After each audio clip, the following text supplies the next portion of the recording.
Video. Di ba ni Bazoo?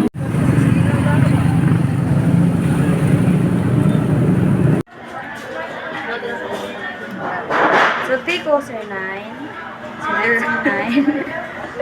54012. Oo, 50. 1 to na. Kaon dito sa Ginoo. Dito sa mata. 1,000.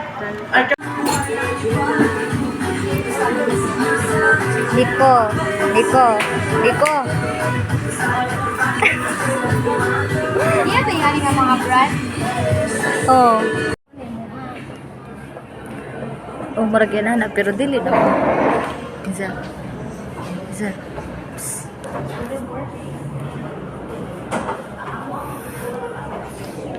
Cha. Gopo. Good filter.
Pagkatahong sa umang Jesus, tigong mo nga masuot kanimo, muli ang kasingkas.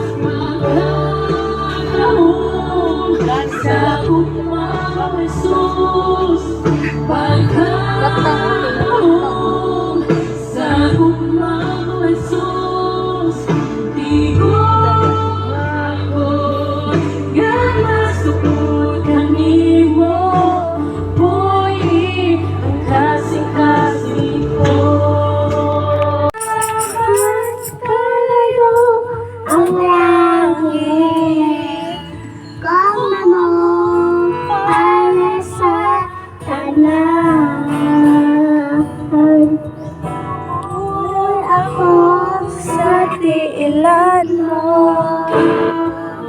I was 45 and he was 29.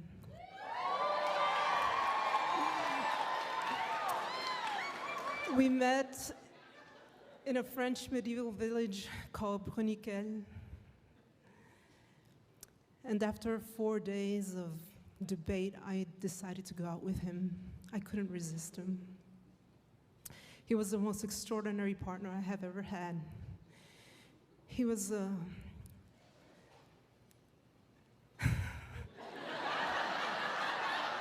I am so nervous. Okay, so let me look at somebody I know here. He was a painter and a sculptor. He loved Roman architecture, and he was building his own house with a patio and a fountain in the middle with columns. He loved nature. He taught me the names and the properties of trees and plants and flowers.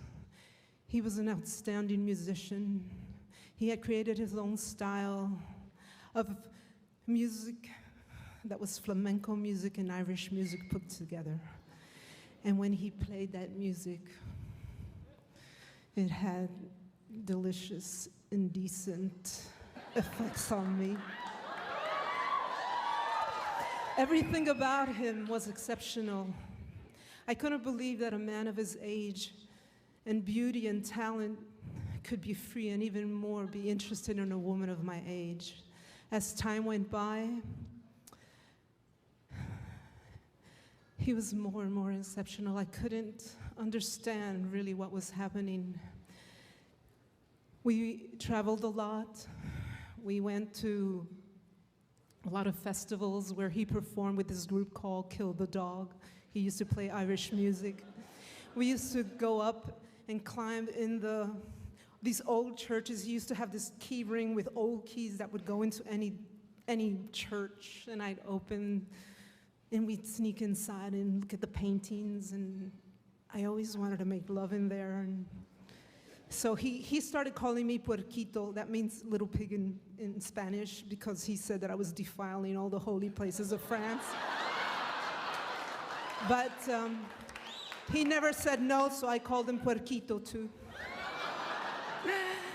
There was one thing that was very peculiar about him, and that is that when he looked at children, his eyes would just beam and glow. And one day it suddenly dawned on me, and I said, Jean-Michel, do you want to have children? And he said, yes, of course. I would have plugged them into the sun. He just beamed. And at that moment, I just said, oh my God, my heart just stopped. You ever seen Iron Man when he puts on his suit? It was that was my heart. I just barricaded my heart. My heart stopped. I knew that it was the end. At that moment, I knew that it was the end. You see, I had had 2 children of my own. They were already grown up. I loved my freedom and I loved my life.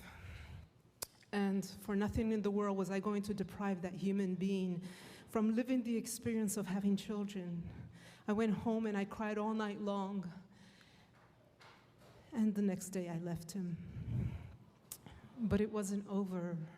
For 3.5 years, Jean-Michel and I would struggle to go our separate ways. We would struggle to talk sense into ourselves. And in his folly, he was ready to give up his dream, and I was ready to give him kids. But we both knew that it just wasn't possible. We could not do this. We shouldn't do this. We shouldn't sacrifice our lives in such a way. So I began bringing girlfriends to our outings in hopes that he would look at them, but he would never look at them. I really didn't know what to do. We couldn't stay away from one another. We'd cry and just didn't know what to do. Our friends didn't understand us, our families even less. And time was ticking. I was almost 50. And then one day I was sitting in a terrace in Toulouse, drinking, and suddenly she walked by. It was magical, irreasonable. It was powerful. I could feel her essence. She had red hair. She was wearing a velour hat. It was a Victorian hat. It was a little bit crushed, soft. She was the most beautiful thing walking on 2 pair of legs. And I walked up to her and started a conversation with her. She was an author for children's books. And for 4 weeks, I entertained a unique relationship with her until the day that I invited her to come and see and meet my friend, Jean-Michel. When they crossed, when their eyes met, and I saw his smile, I knew that it was good. It was good. It was good. I had arranged for a girlfriend to call me and tell me there was an emergency so that I could leave.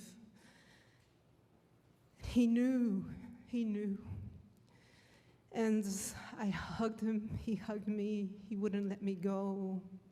He said to me, don't leave me.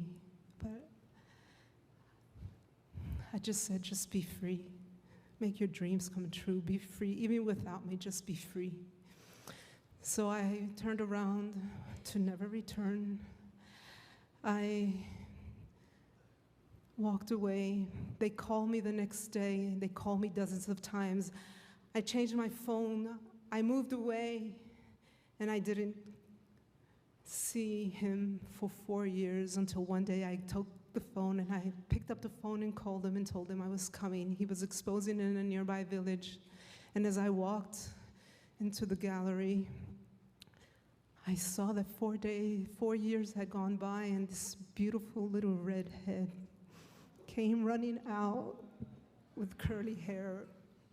And she ran towards me as if she had known me all her life, with the beautiful green eyes, and she said to me in French, "C'est toi la fée, c'est toi la fée." That means, are you the fairy?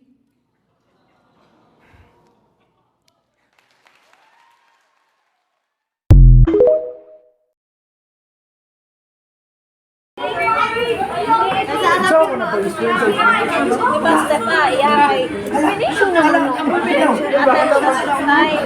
Meaning, then after religion is a good communication, the receiver's attention is drawn.